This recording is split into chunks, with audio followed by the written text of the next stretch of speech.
What's up everyone, welcome to this video. In this video I will show you how to fix the phone keeps overheating issue on your Xiaomi POCO phone. So to fix this issue, first of all, turn off unused features if you have enabled. So swipe down and from here you can turn off the unused features, like if you're using Wi-Fi you can turn off mobile data. If you're not using Bluetooth, then turn off Bluetooth, and you can also turn off hotspot, location, and turning off these extra features will help you to fix the overheating issue.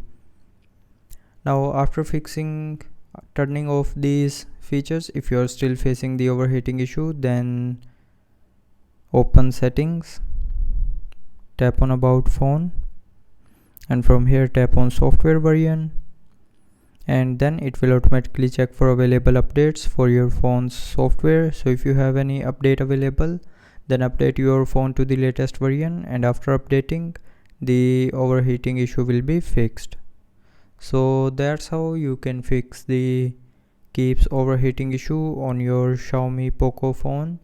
So I hope you liked the video. Thanks for watching.